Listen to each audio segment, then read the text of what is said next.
Well, look, we're going to be talking about Trump now for the next few minutes because the US government is on the verge of a shutdown. Government funding runs out on Friday this coming week, and Congress must agree to a new spending plan before then. A feat that is becoming more and more difficult in the divided legislature. Well, joining us now, Scott Lucas, Professor of International Politics at the Clinton Institute, University College Dublin. Scott, good afternoon.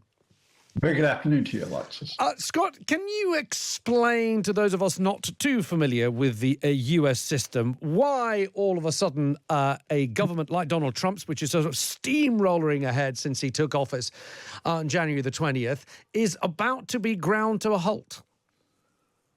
The problem, Alexis, broadly is that unlike in the UK, where you've got a fairly standard budget procedure. Every year it's unveiled. Every year it has to go through approval by the Commons and the Lords.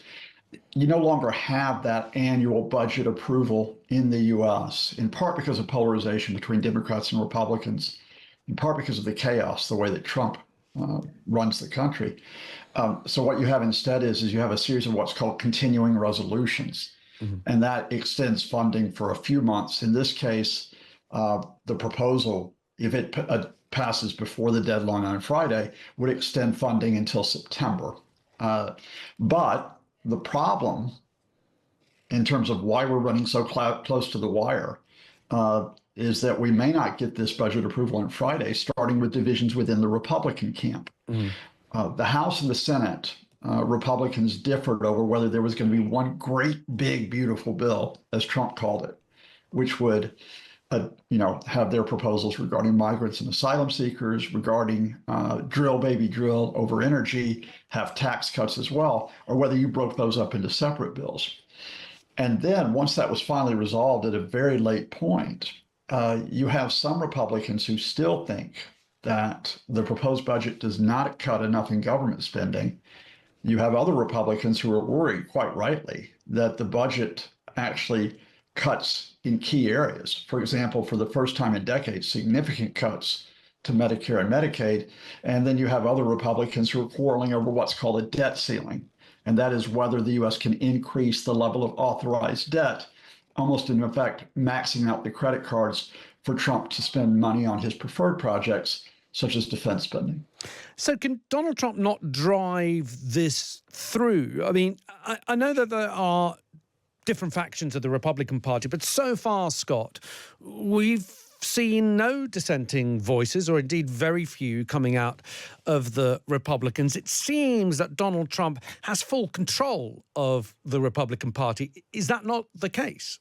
Well, that's all right, Alexis, when you're like wielding havoc, right? So when you're talking about cutting agencies or firing people or completely shutting down entire programs, which is what Trump and his unelected co-president, Elon Musk, go around doing, you can do that. Actually trying to construct a budget, though, requires joined up thinking, because the US is a massive government. Despite the fact that it's under threat, it's still the largest in terms of services around the world. And so you have to actually give thought into how you put all of that together into a bill which is going to be hundreds of pages long. And so the burden for that falls, therefore, not upon Trump, who really, I got to be honest with you, that's just not his wheelhouse. He doesn't think in terms of detailed programs. It falls on the House and the Senate Republicans to put it all together. And then when they disagree on exactly what should be on the bill, Trump really doesn't have enough grasp on the substance to come in and try to whip them all into shape. But isn't there this fear of Trump, not just amongst Republicans, but even amongst Democrats, that if you stick your head above the parapet, you're gone? And now it's not just Trump you're going to have to deal with. It's Elon Musk. It's the social media fallout. I mean, who is going to dare say to Donald Trump, no, I'm not going to sign your bill, and I'm going to be responsible for shutting down your government? Who's going to have the guts to do that? Well, again, I got to emphasize, you asked a really good question, Alexis, but in this case, this isn't Donald Trump's bill. the point here is that Donald Trump's been focused on doing other things. Right.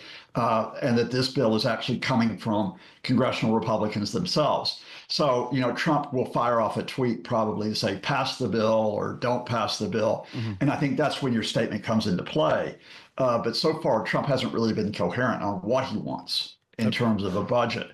I think your point, as we possibly shift focus here, is regarding is when will Republicans stand up to Trump in terms of the damage that he's doing to the U.S. system itself. And it is damaging the U.S. system. I think this is the biggest domestic crisis for decades. And there, I think that Republicans will begin to stand up to Trump and to Musk when the economy starts to go south because it's dysfunctional. And we're seeing some signs of that. We're seeing in town hall meetings across the U.S. That Republican legislators are being asked by constituents, why am I losing my job? Why is this program being cut? In other words, it's one thing if Elon Musk claims to cut a program that is, quote, woke or DEI.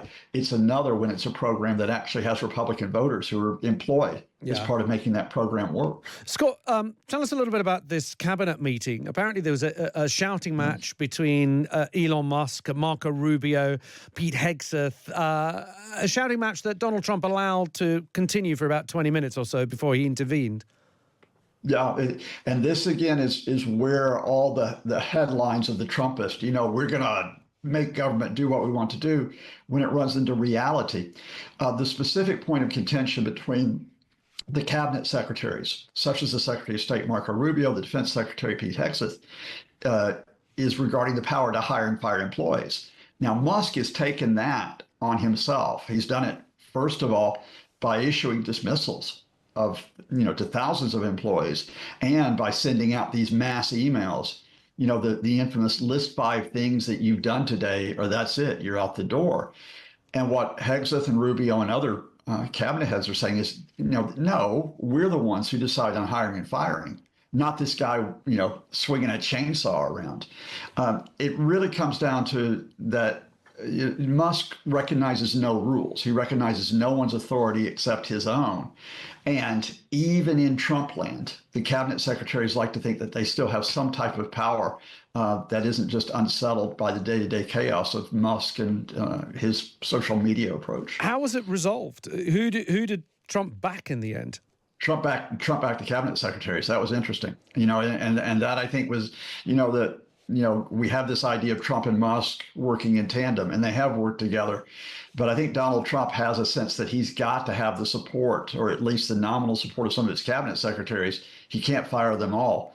And so in this case, he effectively gave Musk a slap on the wrist, because I must emphasize that even though Musk's power to hire and fire was curbed, the ability of DOGE, the so-called Department of Government Efficiency, to sweep up and steal records is going on unabated. And in the latest headline news, Robert F. Kennedy Jr., the health secretary, overruled his staff and said to Musk in his voice, look, have all the records you want, even though there's extremely sensitive information, as you would imagine, in health records.